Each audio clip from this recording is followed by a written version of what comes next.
हाल ही में नासा के James Webb space telescope ने स्पेस एक्सप्लोरेशन के क्षेत्र में एक और नया कीर्तिमान रचा है। वो पल जिसका हम सबको और पूरी साइंटिफिक कम्युनिटी को इंतजार था, फाइनली वो आ चुका है। जी हाँ, हम बात कर रहे हैं जेम्स वेब स्पेस टेलीस्कोप द्वारा ली गई फर्स्ट इमेज की। ये इमेज JWST की अब तक की ली गई सबसे क्लियर और बेहद प्रिसाइजली प्रोसेस्ड इमेज है और आज के इस एपिसोड में हम इसी इमेज को नजदीक से देखने वाले हैं। साथ ही बात करेंगे JWST के काम करने के तरीके और इसकी काबिलियतों के बारे में। इन्हीं सब बातों को जानने के लिए आइए चलते हैं धरती से 1.5 मिलियन किलोमीटर दूर लैग्रांज पॉइंट 2 पर, जहां ऑर्बिट कर रहा है हमारा ये सितारा। बीते साल 25 दिसंबर की तारीख को धरती से उड़ान भरने के बाद कुल 1.5 मिलियन किलोमीटर का सफर तय कर हमारा ये योद्धा अंतरिक्ष में मौजूद लैग्रांज पॉइंट पर पहुंचा था, जिसके बाद इसने बहुत से मैन्यूवर्स और ट्रायल्स को कैरी आउट किया और आज वो पल आ चुका है जिसका हम सभी को बेसब्री से इंतजार था। फाइनली अपने लॉन्च के करीब 3 महीनों बाद JWST ने अपनी पहली स्टेलर इमेज को कैप्चर करके भेज दिया है। यहाँ स्टेलर इमेज का मतलब है एक स्टार यानी कि सितारे की तस्वीर। बात करें अगर इस इमेज से जुड़ी अहम डिटेल्स पर, तो टेक्निकली तो वेब टेलीस्कोप ने अपनी पहली इमेज 2 फरवरी सन 2022 को ही कैप्चर कर ली थी, मगर उस तस्वीर में दिख रहे ऑब्जेक्ट्स बेहद ब्लर्ड और अनफोकस्ड पोजीशन में थे, जिस कारण उसे वेब की पहली इमेज न मानते हुए महज एक ऑपरेशनल टेस्ट के तौर पर ही लिया गया। यानी कि उस तस्वीर को जेम्स वेब स्पेस टेलीस्कोप के मिरर्स की सही फोकसिंग जांचने की कड़ी मान लिया गया था। मगर हाल ही में रिलीज हुई ये इमेज प्रैक्टिकली JWST द्वारा ली गई पहली इमेज है। इस इमेज में एक स्टार और उससे आ रही रोशनी के हर एक कतरे को साफ तौर पर देखा जा सकता है। यहाँ तक कि नासा का ये तक कहना है कि वेब टेलीस्कोप के मिरर्स ने उम्मीद से कई गुना ज्यादा बेहतर परफॉर्म किया और न केवल बेहद कारगर ढंग से लाइट रेज को कैप्चर किया, बल्कि उसकी इनिशियल प्रोसेसिंग के काम को भी बखूबी ढंग से अंजाम दिया। सच कहें तो लॉन्च के बाद नासा और न केवल नासा बल्कि पूरी की पूरी साइंटिफिक कम्युनिटी इस पल का इंतजार कर रही थी। कहीं न कहीं इस पल से पहले टीम JWST के इंजीनियर्स की नर्वसनेस साफ साफ नजर आई, क्योंकि इस सफलता से पहले नासा को हबल टेलीस्कोप के वक्त भी एक भारी नाकामी का सामना करना पड़ा था। जी हाँ, हम बात कर रहे हैं हबल के जायरोस्कोपिक फेलियर की, जब केवल एक बेसिक से मैकेनिकल सेंसर के काम न करने से सालों का यह प्रोजेक्ट बिल्कुल खत्म होने की कगार पर आ गया था। अगर आप इस घटना के बारे में और अधिक डिटेल्स में जानना चाहते हैं तो हमें नीचे कमेंट सेक्शन में बता सकते हैं। हम जल्दी आपके लिए इस पर भी एक डॉक्यूमेंट्री ले आएंगे। मगर फिलहाल आइए वापस रुख करते हैं वेब टेलीस्कोप की इस एस्टोनिशिंग फर्स्ट इमेज का। भले ही आज हम इस इमेज को अपनी स्क्रीन पर आसानी से देख पा रहे हैं, मगर इसे हासिल करना वैज्ञानिकों और खुद जेम्स वेब स्पेस टेलीस्कोप के लिए इतना भी इजी नहीं था। इस पूरे सफर को जानने के लिए हमें चलना होगा आज की तारीख से पूरे 2 महीनों पहले, 2 फरवरी की रोज, जब जेम्स वेब स्पेस टेलीस्कोप के सुनहरे मिरर्स से लाइट के कुछ फोटॉन्स आकर टकराए थे। ये फोटॉन्स न जाने कितनी ही लाइट ईयर्स की दूरी से सफर करते हुए वेब टेलीस्कोप की ओर बढ़ रहे थे।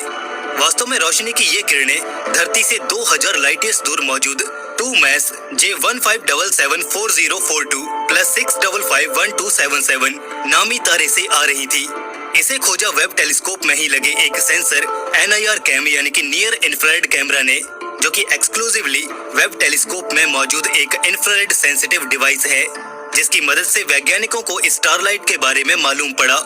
शायद आप ये बात ना जानते हो कि जब किसी तारे से निकले फोटोन पार्टिकल्स ट्रेवल करना शुरू करते हैं तो इनिशियली तो वो अपनी ही ओरिजिनल स्टेट में बने रहते हैं और एक विजिबल लाइट रे की तरह स्पेस के वैक्यूम में ट्रेवल करते हैं, मगर जब वो रेज अपने तारे से ट्रेवल करते करते काफी दूर आ पहुंचती है तो वो स्ट्रेच होने लगती है, जिस कारण वो स्पेक्ट्रम में खिसक कर लेफ्ट डायरेक्शन में मौजूद इंफ्रारेड ब्लॉक्स में एंटर कर जाती है। आसान भाषा में जब स्पेस में लाइट बहुत ज्यादा ट्रेवल करती है तो वो इंफ्रारेड रेज में कन्वर्ट हो जाती है, जिससे उसका ऑप्टिकल प्रभाव तो बिल्कुल ही खत्म हो जाता है, मगर उसका वेव इम्पैक्ट बना रहता है। और कुछ ऐसे ही ये इंफ्रारेड रेज जब वेब के मिरर से टकराई होंगी तो इनसे स्टार की कॉम्पोजिशन का विजिबल डेटा तैयार हुआ होगा।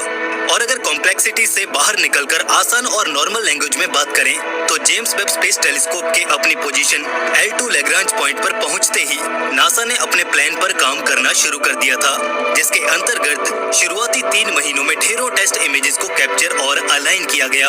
इन सभी ट्रायल ऑब्जर्वेशंस का मकसद टेलीस्कोप को उसके काम की पहचान कराना और साथ ही अंतरिक्ष की कसौटी पर उतारकर उसकी काबिलियतों को जांचना था।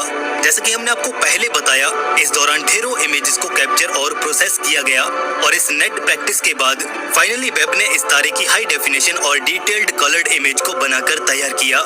जैसे कि आप सभी पहले ही जानते हैं, जेम्स वेब स्पेस टेलीस्कोप के मिरर्स 18 डिफरेंट मिरर सेगमेंट्स में बटे हुए हैं और यही 18 डिफरेंट मिरर सेगमेंट्स जब लाइट रेज को कैप्चर करते हैं तो 18 अलग अलग ऑप्टिकल ड्राफ्ट तैयार होते हैं, जिन्हें बाद में नासा के वैज्ञानिकों की एक टीम साथ में मर्ज कर फाइनल प्रोसेस्ड इमेज को तैयार करती है। ये ठीक वैसा ही है जैसे हमारी दो आंखें, जिनका ड्यूअल फ्रेम विजन हमारा दिमाग रियल टाइम में प्रोसेस कर एक यूनिफाइड और फ्रेमलेस व्यू देता है।